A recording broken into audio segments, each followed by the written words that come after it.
High বন্ধুরা, learning স্কুলের পক্ষ থেকে সবাইকে স্বাগতম। আমি বলেছিলাম আপনাদেরকে টোটাল 410টা ম্যাথ দেবো পাটিগণিতের। এটি ধারাবাহিকতায় এর আগে আমরা অলরেডি 310টা ম্যাথ দিয়ে ফেলছি। আজকে আমরা 311 থেকে শুরু করব। এখন যে ম্যাথগুলো আসতেছে এগুলো খুবই কমন, ইভেন কি একটু বড় ম্যাথগুলা সাইজ একটু বড়, কিন্তু এগুলাই বারবার আসে আর অনেকেই এগুলো অ্যান্সার করে না। যারা এগুলো অ্যান্সার করে তারাই সহজ ম্যাথ তো সবাই পারে, বাট এই ধরনের যে ম্যাথগুলো এগুলো অনেকেই পারে না, আর এগুলো যারা পারে তারাই এগিয়ে থাকে। তো চলুন শুরু করা যাক। অবশ্যই ভিডিওটা প্রথম থেকে শেষ পর্যন্ত দেখবেন, যে এখান থেকে আপনারা হয়তো বা একটা ম্যাথ কমন পাবেন যে কোনো চাকরির পরীক্ষায়। তো চলুন শুরু করা যাক। এর আগের ভিডিও কিন্তু আমরা দিয়েছিলাম যে ট্রেন রিলেটেড যত অঙ্ক আছে সবগুলা মোটামুটি 10টা অঙ্ক করেছিলাম। আজকে আমরা ট্রেন রিলেটেড কিছু অঙ্ক দেখব আর সময়ও দূরত্ব নির্ণয়ের কিছু অঙ্ক দেখব। তো এগুলো খুবই কমন। দেখেন এখানে বলা আছে যে 110 মিটার লম্বা একটি ট্রেন ঘন্টায় 60 কিলোমিটার বেগে চলছিল। তো বিপরীত দিক থেকে ঘন্টায় 6 কিলোমিটার বেগে আসা একটি লোককে ট্রেনটি কত সময় অতিক্রম করতে পারবে। দেখেন এখানে কথা আছে যে ট্রেনের দৈর্ঘ্য যাচ্ছে 110 কিলোমিটার, একটা ট্রেন 60 কিলোমিটার বেগে চলছিল। তো মনে করেন ট্রেনটা যাচ্ছিল এদিকে, বলছে বিপরীত দিক থেকে ঘন্টায় 6 কিলোমিটার বেগে আসা একটি লোককে, মানে এই দিক থেকে মনে করেন এটা একটা লোক, আমি লোক আঁকাইতে পারি না যদিও, এদিক থেকে সে ঘন্টায় কয় কিলোমিটার বেগে আসতেছে, 6 কিলোমিটার বেগে আসতেছে। দেখেন সে যাচ্ছে ঘন্টায় 60 কিলোমিটার বেগে আর লোকটি আসতেছে ঘন্টায় 6 কিলোমিটার বেগে। বলতে তারা কখন মিলিত হবে বা দেখা হবে তাদের মধ্যে, এরকম একটা কিছু। এই জন্য এরকম যদি থাকে যে বিপরীত কথাটা উল্লেখ থাকে, মনে রেখে যে বিপরীত দিক থেকে সেম দিকে আসতেছে, তারা যে বিপরীত দিক থেকে আসতেছে, সে যেতেছে এই দিক থেকে, সে যেতেছে, তারা কখন মিলিত হবে। তো এই ধরনের অঙ্ক যদি আসে তো আপনারা কী করবেন, যে ব্যাগ দুইটা দেওয়া থাকবে, যেমন এখানে কত 60 কিলোমিটার আর এখানে কত 6 কিলোমিটার, এই ব্যাগ দুইটা আপনারা যোগ করে ফেলবেন, কি ডিরেক্ট যোগ করে ফেলবেন। এটা বলতেছে 66 কিলোমিটার হচ্ছে, এটাকে বলা হয় রিলেটিভ ভেলোসিটি, এটাকে বলা হয় কি রিলেটিভ স্পিড আর কি। তো যাই হোক, তো বিপরীত দিক থেকে আসলে কি হবে, ব্যাগ দুইটা মানে ঘন্টা, এই যে ব্যাগ দুইটা কী হয়ে যাবে, যোগ হয়ে যাবে। তো যোগ হইলে আপনি দেখেন এখন কী আছে, আমাদের কিলোমিটার পার আওয়ার আছে, তো আমি বলছিলাম যে কিলোমিটার পার আওয়ার থাকলে আমাদের কী করতে হবে, 5/18 দ্বারা গুণ করে মিটার পার সেকেন্ডে নিতে হবে। কিসে, মিটার পার সেকেন্ড। এটা প্রত্যেকটা অঙ্কের ক্ষেত্রে আমি দেখেছিলাম যে কিলোমিটার পার আওয়ার থাকলে মিটার পার সেকেন্ড নিতে হলে 5/18 দ্বারা গুণ করতে হবে। যারা আগের ভিডিওটা দেখেন নেই অবশ্যই আগের ভিডিওটা দেখে নেন, তাহলে এটা আরও সহজ হবে। তো এখানে ধরেন এখানে যদি আপনি কাটাকাটি করেন, দেখেন 6 দ্বারা যদি কাটাকাটি করি, 6 66 আর 3 6 18। তো আমাদের এরকম হচ্ছে যে কত, 11 × 5 প্লাস হইতেছে 3। এখন দেখেন আমাদের মোট কত দূরত্ব, এখানে তো লোকটার তার কোনো দৈর্ঘ্য নাই, শুধু ট্রেনের দৈর্ঘ্য আছে। তো ট্রেনের দৈর্ঘ্যটা অতিক্রম করতে হবে। তো এই দূরত্বটাকে আমাদের কী করতে হবে, ব্যাগ দ্বারা কী করতে হবে, ভাগ করতে হবে। তো ভাগ যদি করেন দেখেন এই 3 উপর চলে যাবে, তো 110 × 3, আর আমাদের নিচে হবে কত 11 × 5। তো এটা যদি কাটেন 10 হবে, 5 দ্বিগুণে 10 ইকুয়াল কত 6।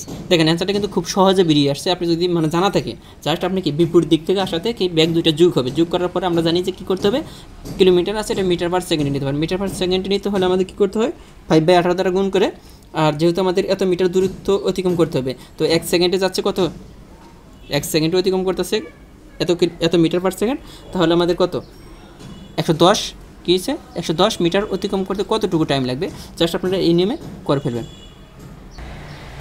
এরপর একটি অঙ্ক দেখেন যে এখানে বলা আছে যে 120 ও 80 মিটারের দুটি ট্রেন প্রতি ঘন্টায় যথাক্রমে 18 কিলোমিটার 12 কিলোমিটার বেগে চলছে। তো তারা পরস্পর বিপরীত দিকে চললে কতক্ষণ পর মিলিত হবে। দেখেন বিপরীত দিক উল্লেখ আছে, তাহলে আমাদের চোখ বুঝে কি প্রথমে কাজ হচ্ছে কি ব্যাগ দুইটা যোগ করে ফেলা, তাহলে 18 × 12 সমান হচ্ছে 30। এটা কি কিলোমিটার পার আওয়ার দেওয়া আছে, এটাকে আমাদের কী নিতে হবে, 30 × 5/18 দ্বারা গুণ করে প্রত্যেকটা অঙ্কই মিটার পার সেকেন্ড নিতে হবে। তো আপনি যদি কাটাকাটি করেন দেখেন 3 6 18 কত, 5 6 30, তো 25/3। তো 1 সেকেন্ডে যাচ্ছে কত 25/3 মিটার পার সেকেন্ড। এখন আমাদের দেখেন এখানে কিন্তু দূরত্ব দুইটি আছে, তো দুইটা দূরত্ব অতিক্রম করতে হবে তাদের। ওইখানে লোকটির দূরত্ব ছিল না, এই জন্য যোগ হয় নাই, বাট এখানে একটা ট্রেনের দূরত্ব 120, আটটার কত 100, আটটা হইতেছে কত 80। তো মোট দূরত্ব অতিক্রম করতে হবে এটাকে ভাগ করতে হবে আপনার কত 25/3 দিয়ে। তো আপনি দেখেন উপরে হইতেছে কত 200, নিচে হইতেছে কত 25 × 3। এখন দেখেন এখানে কত হবে 8 পজিশন কত 200, তার মানে 20 3 8 24। তো 24 সেকেন্ড পর তারা কী হবে মিলিত হবে।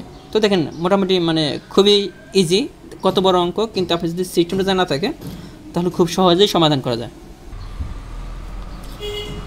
আচ্ছা দেখেন যে পরের ম্যাথটা দেখেন, একই অঙ্ক জাস্ট একটা কথা ভিন্ন। একটু আগে যে ম্যাথটা করছি এটা সেম, বলছে 120 ও 80 মিটারের দুটি ট্রেন প্রতি ঘন্টায় যতক্ষণে 18-12 কিলোমিটার বেগে চলছে। ট্রেন দুটি একই দিকে অগ্রসর হতে থাকলে, দেখেন একই দিকে মানে প্রথম ট্রেনটাও এদিকে যাচ্ছে, দ্বিতীয় ট্রেনটাও সেম দিকে যাচ্ছে, ট্রেন বিপরীত দিকে নাই, একই দিকে বলছে। একই দিকে গেলে ব্যাগ দুইটা বিয়োগ করতে হবে। কী করতে হবে? যে দুইটা ব্যাগ দেওয়া আছে এটা বিয়োগ করতে হবে, আর বিপরীত দিক থেকে আসলে একটু আগে বলছিলাম যোগ করতে হয়। তাহলে এখানে যেহেতু একই দিকে যাবে তাহলে ব্যাগ দুইটা কী করতে হবে? বিয়োগ করতে হবে। তাহলে হইতেছে কত? 6 কিলোমিটার পার আওয়ার। তো এটাকে আমাদের আমরা জানি যে কত, 5/18 দ্বারা গুণ করে আমাদের কি নিতে হবে? মিটার পার সেকেন্ডে 3, 5/3 মিটার পার সেকেন্ড। দেখেন এটা কী হয়ে যাচ্ছে? 5/3। তো 1 সেকেন্ডে যাচ্ছে কত? 5/3। 1 সেকেন্ডে যাচ্ছে এতটুকু। তো আমাদের টোটাল দূরত্ব কতটুকু অতিক্রম করতে হবে? দেখেন আমাদের টোটাল দূরত্ব হচ্ছে 120 আর 80, তার মানে 200। এটা ভাগ করতে হবে কত? 5/3 দ্বারা। প্রত্যেকটা অঙ্ক কিন্তু দেখেন খুব সহজ যদি আপনি যদি বুঝেন। তাহলে 200 × 3 নিচে হইতেছে 5। তো একটু খেয়াল করেন যে 45, 200, 3 8 3 4 কত? 12। এটা মিনিটে নিচ্ছে, তাহলে আমরা জানি এটা সেকেন্ডে বের হয়েছে। তো আমরা জানি যে সেকেন্ডকে 60 দ্বারা ভাগ করলে মিনিট হয়ে যায়। তো এটা 60 দ্বারা ভাগ করলে কত হবে? 2। তার মানে আমাদের অ্যান্সার হচ্ছে কত? 2 মিনিট। খুব ইজি হয়ে গেল।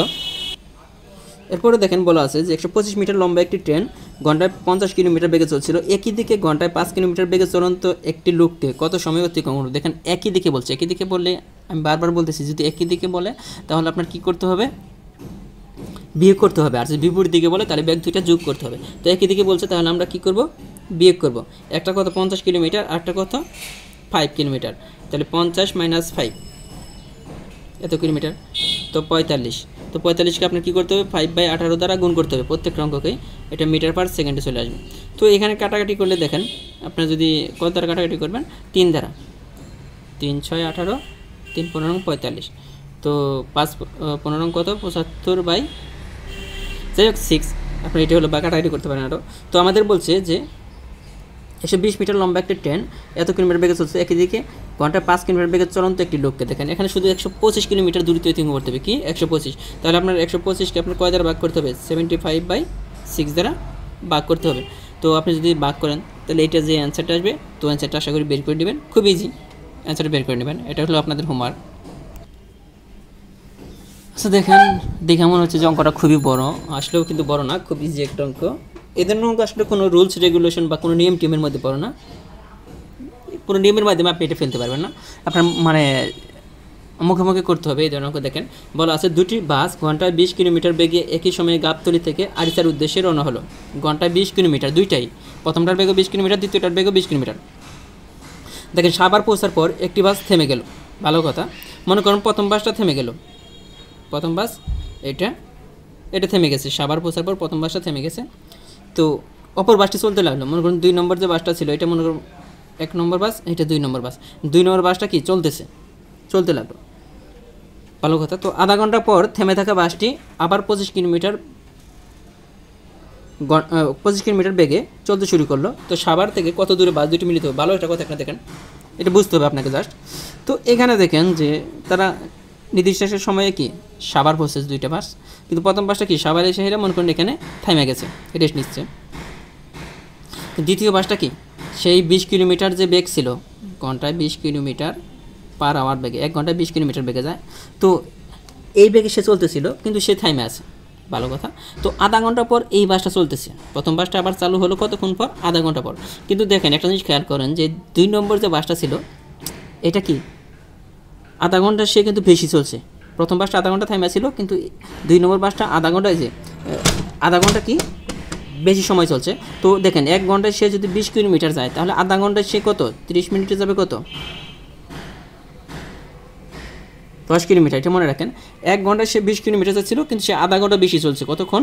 আধা ঘন্টা। তো আধা ঘন্টা পরে আধা ঘন্টা সে অলরেডি কয় কিলোমিটার বেশি গেছে? 10 কিলোমিটার। এখন বলতেছে যে আধা ঘন্টা পরে প্রথম বাসটি 25 কিলোমিটার বেগে যাচ্ছে। কয় কিলোমিটার? 25 কিলোমিটার। দেখেন আগে ব্যাগ ছিল কত 20, কিন্তু সে কিন্তু ব্যাগ কিন্তু কি বাড়িয়ে দিচ্ছে। এখন কিন্তু তার ব্যাগ হয়ে গেছে কত 25 কিলোমিটার। তো এখন দেখেন 2 নম্বর বাসের ব্যাগ 20, প্রথম বাসের ব্যাগ হইতেছে কত 25। তাহলে দেখেন এই দুটোর মধ্যে পার্থক্য কত, কারণ সে তো অলরেডি কত 10 কিলোমিটার বেশি গেছে 2 নম্বর বাসটা, কিন্তু তার ব্যাগ হইতেছে 20 কিলোমিটার আর এর ব্যাগ হইতেছে 25 কিলোমিটার। তার মানে কি 1 ঘন্টায় দেখেন যে 10 কিলোমিটার, এই 10 কিলোমিটার বেশি চাইতে সে 1 ঘন্টায়, প্রথম বাসটা 1 ঘন্টায় যাবে কয় কিলোমিটার বেশি 5 কিলোমিটার, তো 2 ঘন্টায় যাবে কত কিলোমিটার বেশি, দেখেন 5 + 5, কারণ 1 ঘন্টায় সে তার সে 5 কিলোমিটার বেশি চায়, 2 ঘন্টায় যাবে কত 10 কিলোমিটার। তার মানে এই 10 কিলোমিটার কভার করতে তার কতক্ষণ সময়, মানে কয় ঘন্টা সময় লাগতেছে, 2 ঘন্টা সময় লাগতেছে। আমরা সময়টা বের করে নিব আগে। দেখেন 2 ঘন্টায় সে কী করতেছে, দ্বিতীয় বাস, হ্যাঁ 2 নম্বর বাসকে সে, প্রথম বাসটা 2 ঘন্টায় 2 নম্বর বাসকে ধরতে পারতেছে। তার মানে এখন দেখেন যে সে 2 ঘন্টা যদি চলে, 2 ঘন্টা চললে 10 কিলোমিটার যেতে পারবে, 10 কিলোমিটার বেশি যাইতে পারবে আর কি, যে 10 কিলোমিটার সে বেশি গেছে। তো তাহলে 2 ঘন্টা চললে তারা কি একত্র হয়ে যাবে, মানে মিলিত হবে আর কি। এখন বলতেছে যে আমাদের কী বলছে দেখেন, কত দূরে বাস দুটি মিলিত হবে, যখন 2 ঘন্টা পরে যদি মিলিত হয়, 2 ঘন্টা পরে যদি মিলিত হয়। এখন দেখেন প্রথম বাসটি কি 1 ঘন্টা যে 25 কিলোমিটার, তাহলে 2 ঘন্টায় কত কিলোমিটার যাবে, 2 ঘন্টায় কত কিলোমিটার যাবে, তাহলে অবশ্যই 50 কিলোমিটার যাবে। দেখেন ব্যাপারটা বুঝছেন কি না, যে 1 ঘন্টা যেতেছে কয় কিলোমিটার, প্রথম বাসটা 25 কিলোমিটার, তাহলে 2 ঘন্টায় যাবে কত কিলোমিটার, 2 ঘন্টা যেতেছে, তাহলে দেখেন 2 ঘন্টা, 1 ঘন্টা যদি সে 25 কিলোমিটার যায়, তাহলে 2 ঘন্টায় যাবে সে কত 50 কিলোমিটার, তাহলে 50 কিলোমিটার পর তাদের কী হবে, দেখা হবে। তো অঙ্কটা লজিক্যালি দেখেন, মানে আপনি এটা কোনো সূত্র বা কোনো কিছু ফেলে করা যাবে না, জাস্ট লজিক্যালি। কিন্তু এই অঙ্কগুলো অনেকে পারে না, পরীক্ষা হলে এগুলো আপনার প্র্যাকটিস করলে অবশ্যই পারবেন, আর এগুলো যারা পারে তারাই এগিয়ে থাকে। তো অপশনে যদিও অ্যান্সার নাই, কিন্তু আমাদের অ্যান্সার হবে কত 50 কিলোমিটার দূরে তারা কী হবে, মিলিত হবে।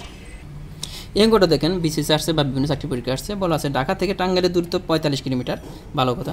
তো করিম ঘন্টায় 3 কিলোমিটার বেগে হাঁটে এবং রহিম ঘন্টায় 4 কিলোমিটার বেগে হাঁটে। করিম ঢাকা থেকে রওনা হওয়ার 1 ঘন্টা পর রহিম টাঙ্গাইল থেকে রওনা হয়। তো রহিম কত মাইল হাঁটার পর করিমের সাথে দেখা হবে। এখন বলছে আমাদের রহিম কই থেকে যাত্রা শুরু করছে, দেখেন করিম 3 ঘন্টা মাইল, হ্যাঁ রহিম টাঙ্গাইল থেকে আসতেছে, সাপোজ মনে করেন এটা টাঙ্গাইল, এই সাইডটা টাঙ্গাইল আর এটা ঢাকা। তো কি বলছে যে করিম ঘন্টা 3 মাইল হাঁটে এবং রহিম ঘন্টা 4 মাইল হাঁটে করিম ঢাকা থেকে। তো আমরা এটা লিখলাম করিম ঢাকা থেকে, আর রহিম কই থেকে, টাঙ্গাইল থেকে। তো করিম হাঁটে ঘন্টা 3 কিলোমিটার আর সে হাঁটে ঘন্টা 4 কিলোমিটার। এখন এটা আমরা জাস্ট করে নিলাম। এখন আসেন প্রথমে যে কথাটা বলছে, প্রথম কন্ডিশন আসে যে করিম ঢাকা থেকে রওনা হওয়ার 1 ঘন্টা পর রহিম টাঙ্গাইল থেকে রওনা হয়। তো করিম ঢাকা থেকে রওনা হওয়ার 1 ঘন্টা পর সে 1 ঘন্টায় যায় কয় কিলোমিটার, 3 কিলোমিটার। আমাদের মোট রাস্তা হচ্ছে 45 কিলোমিটার, 45 কিলোমিটার মনে করেন এখানে 3 কিলোমিটার। অলরেডি কি করিম কোথায় চলে আসছে, এখান থেকে 1 ঘন্টায় এখানে চলে আসছে। তো আমাদের তাহলে দূরত্ব দেখেন দূরত্ব থাকতেছে কত, 45 - 3, মোট দূরত্ব হচ্ছে কত 42 কিলোমিটার। 42 কিলোমিটার দূরত্ব কি দুইজনকে অতিক্রম করতে হবে। তো আমরা সময়টা বের করে নেব আগে, সময় বের করি, এই ধরনের অঙ্ক হলে সময় বের করতে হবে। তো দেখেন যে 42 কিলোমিটার দূরত্ব আছে, এই দূরত্বটা দুইজনকে অতিক্রম করতে হবে, তাহলে তারা মিলিত হতে পারে। তো দুইজনের ব্যাগ, সে রহিম ঘন্টায় 4 কিলোমিটার হাঁটে আর সে 3 কিলোমিটার, তাহলে 1 ঘন্টায় তারা কয় কিলোমিটার হাঁটতেছে, দেখেন 1 ঘন্টায় তারা দুইজনে 7 কিলোমিটার হাঁটে। তো আমাদের টোটাল হাঁটতে হবে কয় কিলোমিটার, 42 কিলোমিটার। 42কে আপনি 7 দ্বারা ভাগ করে দেন, তাহলে 6, তাহলে 6 ঘন্টা পর তারা কী হবে, মিলিত হবে। এখন আমাদের কী চাইছি দেখেন যে 6 ঘন্টা পর যদি তারা মিলিত হয়, রহিম কত মাইল হাঁটার পর করিমের সাথে দেখা হবে। তো রহিম এটা চাইছে। তো দেখেন রহিম 1 ঘন্টায় যায় কয় কিলোমিটার, 4 কিলোমিটার, তাহলে তারা হাঁটবে কয় কিলোমিটার, 6 কিলোমিটার, মানে 6 ঘন্টা হাঁটবে কতক্ষণ, 6 ঘন্টা। তাহলে এটাকে আপনি 4 দ্বারা গুণ করুন, 4 × 6 কত 24। তাহলে দেখেন এখানে আমাদের বলছে রহিম কত মাইল হাঁটার পর, রহিম 24 মাইল হাঁটার পর কার সাথে দেখা হবে, করিমের সাথে দেখা হবে। আশা করি অঙ্কগুলো যদিও একটু কঠিন লাগবে মনে হইতেছে, কিন্তু আপনারা যদি 2 থেকে 3 বার দেখেন অবশ্যই বুঝতে পারবেন। আর এই ধরনের ম্যাথগুলো যারা পারে তারা কিন্তু এগিয়ে থাকে। তো ধন্যবাদ সবাইকে ভিডিওটা দেখার জন্য, আর অবশ্যই চ্যানেলটা সাবস্ক্রাইব করবেন, বন্ধুদের মাঝে শেয়ার করবেন।